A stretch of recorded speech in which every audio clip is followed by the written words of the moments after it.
Hello everyone, my name is Chetna Sugandhi. आज again हम tally के एक टॉपिक के ऊपर डिस्कशन करेंगे, प्रैक्टिकली देखेंगे कि कैसे एंट्रीज को करना है। कि जैसे कि इसके पहले मैंने एक जीएसटी को लेके भी वीडियो डाला था कि अगर दो ट्रेड नेम है तो जीएसटी रजिस्ट्रेशंस में कौन सी बातों का ध्यान देना है। वैसे ही अकाउंटिंग करते समय आपको कैसे करना है। अगर आपके भी दो बिजनेसेस है, दो ट्रेड नेम है, बट अगर आपकी कंपनी एक ही है या एक ही पर्सन है ओनर, तो ऐसे टाइम पे आपको अकाउंटिंग कैसे मेंटेन करनी है। देखिए, दो ऑप्शन है। जीएसटी में रजिस्ट्रेशन करना अलग बात हो गई, बिकॉज वहाँ पे पैन के थ्रू रजिस्ट्रेशन होते हैं। लेकिन जहाँ बात आ जाती है टैली में अकाउंटिंग मेंटेन करने की, तो वहाँ पे आपके पास में दो ऑप्शन है, बिकॉज उसमें ऐसा कुछ पैन से लिंक एंड ऐसा कोई गवर्नमेंट वो वेबसाइट या सॉफ्टवेयर नहीं है। तो यहाँ पे फर्स्ट ऑप्शन है कि आप दोनों ट्रेड नेम या दोनों ब्रांड का अलग अलग टैली मेंटेन कर सकते हो।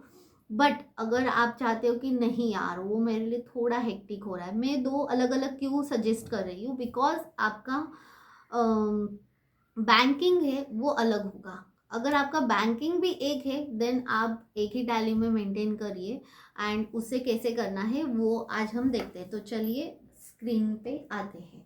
सो उसके पहले, अगर चैनल पे फर्स्ट टाइम आए हो, वीडियो अच्छे लगते हैं, इन्फॉर्मेशन अच्छी लगती है, तो सब्सक्राइब ज़रूर कर लेना। एंड अगर फ्री में सीखना चाहते हो अकाउंटिंग, जीएसटी, रजिस्ट्रेशंस, डिस्क्रिप्शन में दूसरे चैनल की लिंक दी है, नाम है टैक्स रिपोर्टर, उसे भी ज़रूर सब्सक्राइब करें, ताकि आप फ्री में बेसिक से एडवांस तक सीख सकते हो। एंड अगर अकाउंटेंट हो तो अपने करियर में अर्निंग अच्छे से स्टार्ट कर सकते हो। ऑलरेडी अर्निंग कर रहे हो तो एक लेवल अप जा सकते हो।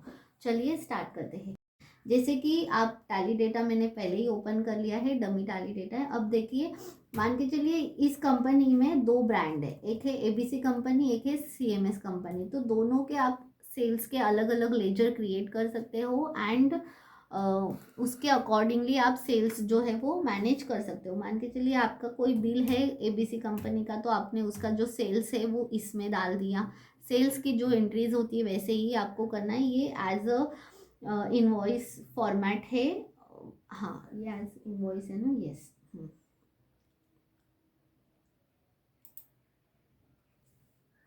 सेल्स इनवॉइस के फॉर्मेट में है। आप उसको एज अ वाउचर भी कर सकते हो, बट फिलहाल यही फॉर्मेट है। तो आपको दोनों ब्रांड की अलग अलग आप सेल्स की एंट्री आप ऐसे पास कर सकते हो। अगर सीएमएस का बिल है तो आप उसमें डाल सकते हो, जैसे कि मैंने ऑलरेडी डाले हैं 4-5 बिल। तो सेल्स की ही एंट्री जाएगी, बस आपको दो लेजर अलग अलग क्रिएट करने होंगे सेल्स के अंदर, दोनों कंपनी के। अब अगर मान के चलिए कि आपका दोनों का बैंकिंग एक ही है, तो बैंक में भी अगेन रिसीव पेमेंट वैसे ही आपको एंट्री पास करनी है। बस उस समय आपको ध्यान ये देना होगा कि जब भी आप इसके अंदर, अब देखिए दोनों की पार्टीज अलग होगी, दोनों के जो रिसिप्ट आएंगी वो आपको उस अकॉर्डिंगली पार्टी में डालना है। अगर आपको उसका आइडेंटिफिकेशन करना है तो हर एक पार्टी के लेजर के नाम के सामने आप आपके उस कंपनी का इनिशियल्स डाल सकते हो, या फिर स्टार्टिंग में डाल सकते हो। जैसे कि इसका नाम अभी हम लोगों ने डाला है शिप्स डोमेन, तो आप इसके आगे डैश करके सीएमएस लिख सकते हो, या स्टार्टिंग में सीएमएस डैश शिप्स डोमेन कर सकते हो, ताकि जब भी कोई, अगर मान के चलिए कोई नया अकाउंटेंट भी आता है तो उसे भी इजी होगा समझने में कि अच्छा ये रिसिप्ट इसके सामने, या रिकन्सिलेशन में। बट अगेन थोड़ा एक ही टैली में मेंटेन करना थोड़ा प्रॉब्लम हो सकता है, अनटिल एंड अनलेस अकाउंटेंट पुराना हो या उसे सारे पार्टीज एंड जो भी बाइफिकेशन है वो पता हो। बट अगर फिर भी आप एक ही में कर रहे हो तो इस तरह से आप, ये एक ट्रिक है कि आप इजी कर सकते हो इस काम को। आगे आप इनिशियल्स डालते रहिए। अभी मोस्टली तो नाम याद हो जाते हैं, बट अगर कोई फ्रेश आ रहा है, कोई नया अकाउंटेंट ज्वाइन कर रहा है, तो उसे तकलीफ ना हो इसके लिए आप ये एक चीज़ का ध्यान दे सकते हो कि आप अलग अलग सेल्स की तो आप सॉर्ट कर लोगे, लेकिन जब बात आती है बैंक एंट्रीज की तब प्रॉब्लम होती है कि कौन सी रिसिप्ट किसके लिए आई है। तो वो डेटर्स का भी नाम आपको पता होना। अगर कोई नया ही डेटर से पता नहीं कि इसमें क्या बिल जाना है, तो वो अगेन सेल्स बिल नहीं डाला है बट रिसिप्ट की एंट्री आ गई, तो कैसे करेंगे। तो इसके लिए आप उसके स्टार्टिंग में आपकी कंपनी का जो इनिशियल होगा ब्रांड नेम का वो आप डालोगे तो ज़्यादा बेटर होगा। सेम आप परचेस में भी कर सकते हो। परचेस में भी आप दोनों आपके ब्रांड के अलग अलग लेजर कीजिए, उसमें आप एंट्रीज डालिए, वो भी बेटर होगा। एक्सपेंसेस के लिए आप नहीं कर सकते, बिकॉज आपके मोस्टली स्टाफ होगा, सैलरीज जाएंगी तो वो एक ही होगी। अगर आपकी दो अलग अलग बैंक है, सो आई रिकमेंड आप एक ही टैली मेंटेन कर रहे हो, दो अकाउंट है, एक ब्रांड का अलग एक ब्रांड का, तो आप जो ट्रांजैक्शंस हो गए वो भी अकॉर्डिंगली उसी बैंक में लीजिए, ताकि और ज़्यादा सिंप्लीफाई हो सकता है। एक्सपेंसेस भी उस कंपनी का उसी के थ्रू करिए।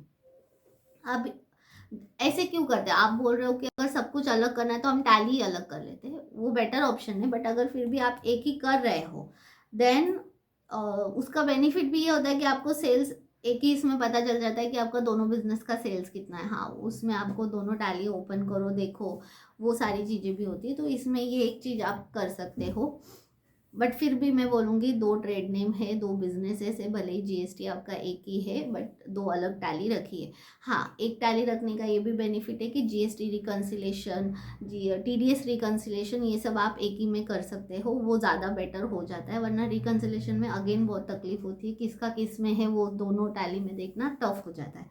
तो उस पॉइंट ऑफ व्यू एक टैली बेटर ऑप्शन है, बट रेगुलर वर्क के हिसाब से दो टैली भी बेटर है। अगेन दोनों में प्लस माइनसेस है, लेकिन फिर भी आप कर सकते हो इस तरह से कि आप दोनों कंपनी के अलग सेल्स एंड परचेस के अलग लेजर्स क्रिएट कीजिए, एंड उसी के अकॉर्डिंगली आप उसमें डालिए। एंड जो भी आपके डेटर्स एंड क्रेडिटर्स हो गए उसके आगे आप इनिशियल्स रखिए आपके ब्रांड नेम का, ताकि आपको ज़्यादा बेटर होगा। अब इसी के साथ साथ ना ये भी क्वेश्चन आता है कि कोई ऑनलाइन बिजनेस कर रहा है एंड उनके ना अलग अलग स्टेट से उन्हें ऑर्डर्स आती है, तो उसमें वो कैसे कर सकते हैं। बिकॉज अगर मान के चलिए महाराष्ट्र में रजिस्टर्ड है, तो महाराष्ट्र के सेल्स में तो वो सीजीएसटी एसजीएसटी लगाएंगे। बट अगर वो महाराष्ट्र के बाहर का है, गुजरात, दिल्ली, उत्तराखंड, यूपी, बिहार, तमिलनाडु, केरल, ऐसे सब स्टेट्स का है, तो वहाँ पे तो आईजीएसटी होगा। तो ऐसे केस में क्या करना चाहिए। हमारे काफ़ी सारे जो ऑनलाइन बिजनेस करते हैं ऐसे क्लाइंट्स हैं, उनका भी ये क्वेरी, तो उसमें हम कैसे टैली मेंटेन करते हैं, हम उस समय सजेस्ट करते हैं स्टेट वाइज आप मेंटेन कीजिए, ताकि हर एक स्टेट का, बिकॉज क्लाइंट को रिपोर्ट्स भी लगती है कि मुझे देखना है कि मेरे इस स्टेट का कितना बिजनेस है, जो भी है, तो हमें उस समय स्टेट वाइज अगर हम देते तो वो भी ज़्यादा बेटर होता है। तो हमें स्टेट वाइज हम उसका जो सेल्स है वो उस हिसाब से करते हैं। बट यस, उस समय हमें दिक्कत कहाँ आती है, अगर हम स्टेट वाइज कर रहे हैं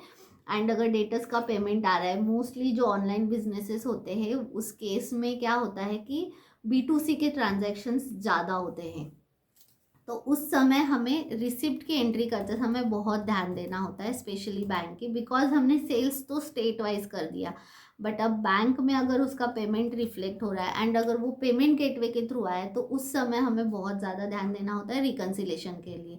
फ्यूचर में मैं उसके ऊपर भी एक ज़रूर वीडियो बनाऊंगी, आपको डिटेल में बताऊंगी कि ऐसे सेल्स के बिल होते हैं एंड उसका जो रिसिप्ट है वो कैसे हमें एंट्री करना है बैंक में, वो कैसे रिफ्लेक्ट होता है एंड उसका रिकन्सिलेशन कैसे करना है, वो भी मैं ज़रूर आपको एक वीडियो बना के डाल दूंगी। फिलहाल आप इसी पे ध्यान दीजिए। अगर दो ट्रेड नेम है एक ही कंपनी के अंदर या एक ही प्रोप्राइटर के अंदर, तो आप इस तरह से कर सकते हो।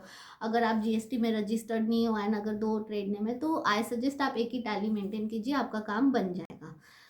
सो आई होप आपको ये वीडियो समझ में आया होगा। फिर भी अगर कुछ क्वेरीज है तो आप हमें कमेंट करके बताएं, मैं ज़रूर उसका सॉल्यूशंस देने की पूरी कोशिश करूँगी। एंड इसी के साथ साथ फ्री में अगर आप अकाउंटिंग सीखना चाहते हो एडवांस लेवल पे, तो हमारे दूसरे चैनल को भी ज़रूर सब्सक्राइब कर लेना। प्रैक्टिस करते रहिए, खुश रहिए, हंसते रहिए। नमस्ते।